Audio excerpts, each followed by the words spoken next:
"Follow Ivan, if you please, Mr. Rainsford," said the general. "I was about to have my dinner when you came. I'll wait for you. You'll find that my clothes will fit you, I think." It was to a huge bedroom with a big bed that Rainsford followed the silent giant. Ivan laid out an evening suit, and Rainsford, as he put it on, noticed that it came from a London tailor who ordinarily cut and sewed for none below the rank of duke. The dining room to which Ivan conducted him was in many ways remarkable. There was a medieval magnificence about it. In the hall, there were heads of many animals: lions, tigers, elephants, moose, bears, larger or more perfect specimens Rainsford had never seen. At the great table the general was sitting, alone. "You'll have a cocktail, Mr. Rainsford," he suggested. The cocktail was surpassingly good, and, Rainsford noted, the table materials were of the finest: the linen, the crystal, the silver, the china. They were eating borscht, the rich, red soup with whipped cream so dear to Russians. General Zaroff said, "We do our best to preserve the amenities of civilization here. Please forgive any lapses. Do you think the champagne has suffered from its long ocean trip?" "Not in the least," declared Rainsford. He was finding the general a most thoughtful host, a true cosmopolite. But there was one small trait of the general's that made Rainsford uncomfortable. Whenever he looked up from his plate he found the general studying him, appraising him narrowly.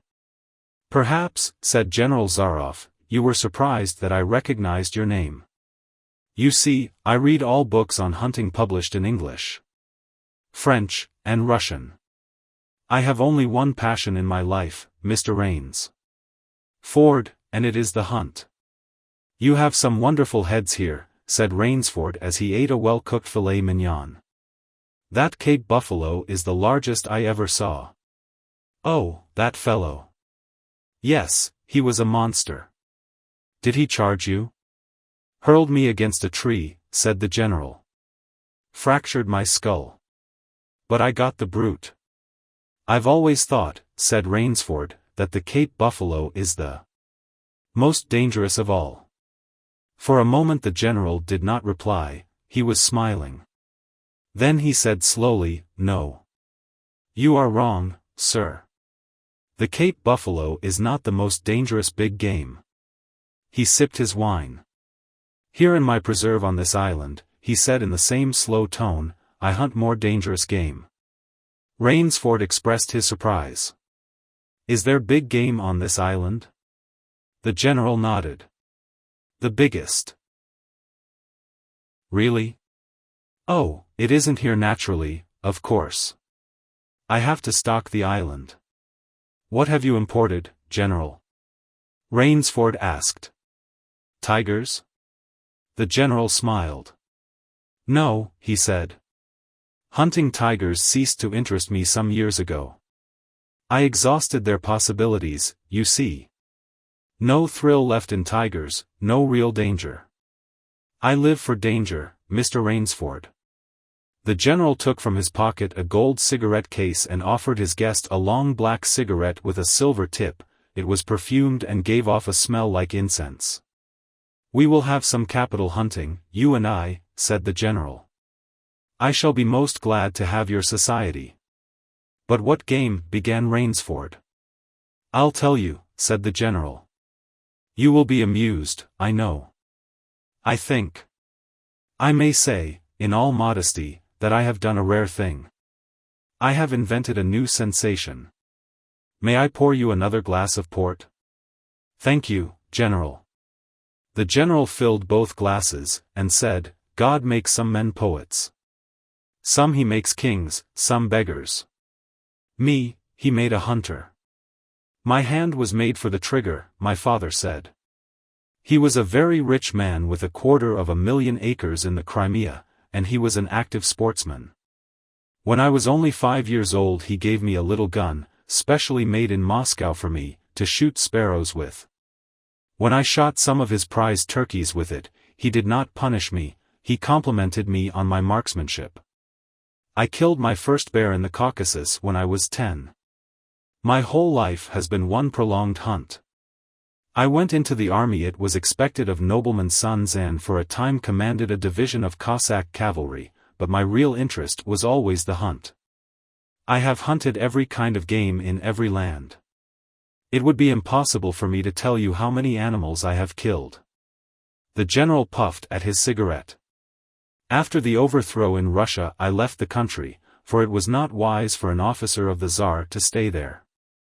Many noble Russians lost everything. I, luckily, had invested heavily in American securities.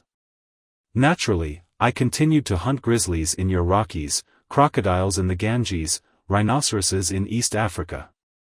It was in Africa that the Cape buffalo hit me and laid me up for 6 months. As soon as I recovered, I started for the Amazon to hunt jaguars, for I had heard they were very smart. They weren't. The Cossack sighed. They were no match at all for a hunter with his wits about him, and high-powered rifle. I was bitterly disappointed. I was lying in my tent with a splitting headache one night when a terrible thought passed my mind. Hunting was beginning to bore me. And hunting, remember, had been my life. I have heard that in America businessmen often go to pieces when they give up the business that has been their life. Yes, that's so, said Rainsford. The general smiled. I had no wish to go to pieces, he said. I must do something. Now, mine is an analytical mind, Mr. Rainsford. Doubtless that is why I enjoy the problems of the chase. No doubt, General Zaroff. So, continued the general, I asked myself why the hunt no longer fascinated me. You are much younger than I am, Mr. Rainsford, and have not hunted as much, but you perhaps can guess the answer. What was it? Simply this: hunting had ceased to be what you call a sporting activity. It had become too easy. There is no greater bore than perfection. The general lit a fresh cigarette. No animal had a chance with me anymore. That is no boast, it is a mathematical certainty. The animal had nothing but his legs and his instinct. Instinct is no match for reason. When I thought of this, it was a tragic moment for me, I can tell you. Rainsford leaned across the table, absorbed in what his host was saying. It came to me as an inspiration what I must do, the general went on. And that was? The general smiled the quiet smile of one who has faced an obstacle and surmounted it with success. I had to invent a new animal to hunt, he said. A new animal? You're joking. Not at all, said the general. I never joke about hunting. I needed a new animal. I found one. So I bought this island and built this house, and here I do my hunting. The island is perfect for my purposes. There are jungles with a maze of traits in them, hills, swamps. But the animal, General Zaroff? Oh, said the general, it supplies me with the most exciting hunting in the world. No other hunting compares with it for an instant. Every day I hunt, and I never grow bored now, for I have a prey with which I can match my wits. Rainsford's confusion showed in his face. I wanted the ideal animal to hunt, explained the general. So, I said, what are the attributes of an ideal hunt? And the answer was, of course, it must have courage, cunning, and, above all, it must be able to reason. But no animal can reason, objected Rainsford. My dear fellow, said the general, there is one that can. But you can't mean, gasped Rainsford. And why not? I can't believe you are serious, General Zaroff. This is a terrible joke. Why should I not be serious? I am speaking of hunting. Hunting? General Zaroff, what you speak of is murder. The general laughed with entire good nature. He regarded Rainsford quizzically. I refuse to believe that so modern and civilized a young man, as you seem to have romantic ideas about the value of human life. Surely your experiences in the war did not make me cold-blooded murder, finished Rainsford. Laughter shook the general. "How extraordinarily funny you are," he said. "One does not expect nowadays to find a young man of the educated class, even in America, with such a naive, and, if I may say so, mid-Victorian point of view. It's like finding a snuff-box in a limousine." "Ah, well, doubtless you had Puritan ancestors. So many Americans appear to have had. I'll bet you'll forget your goals when you go hunting with me. You've a genuine new thrill in store for you, Mr. Rainsford." "Thank you, I'm a hunter, not a murderer." "Dear me," said the general, quietly, again that unpleasant word. "But I think I can show you that your fears are quite ill-founded." "Yes? I'll cheerfully acknowledge myself defeat if I do not find you by midnight of the third day," said General Zaroff. "My sloop will place you on the mainland near a town." The general read what Rainsford was thinking. "Oh, you can trust me," said the Cossack. "I will give you my word as a gentleman and a sportsman. Of course, you, in turn, must agree to say nothing of your visit here." "I'll agree to nothing of the kind," said Rainsford. "Oh," said the general, "in that case. But why discuss that now?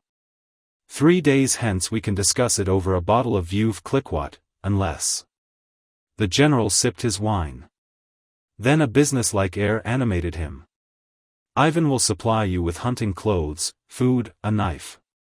I suggest you wear moccasins, they leave a poorer trail. I suggest, too, that you avoid the big swamp in the southeast corner of the island. We call it Death Swamp. There's quicksand there. Well, I must beg you to excuse me now. I always take a siesta after lunch. You'll hardly have time for a nap, I fear. You'll want to start, no doubt. I shall not follow till dusk. Hunting at night is so much more exciting than by day, don't you think? Au revoir, Mr. Rainsford, au revoir." General Zaroff, with a deep, courtly bow, strolled from the room. From another door came Ivan. Under one arm he carried khaki hunting clothes, a haversack of food, a leather sheath containing a long-bladed hunting knife. Rainsford had fought his way through the bush for 2 hours. "I must keep my nerve. I must keep my nerve," he said through tight teeth. He had not been entirely clear-headed when the castle gates were shut behind him. His whole idea at first was to put distance between himself and General Zaroff, and, to this end, he had plunged along, spurred on by the sharp roars of something very like panic. Now he had got a grip on himself, had stopped, and was taking stock of himself and the situation. He saw that straight flight was useless, inevitably it would bring him face to face with the sea. He was in a picture with a frame of water, and his operations, clearly, must take place within that frame. "I'll give him a trail to follow," muttered Rainsford, and he struck off. From the rude path he had been following into the trackless wilderness.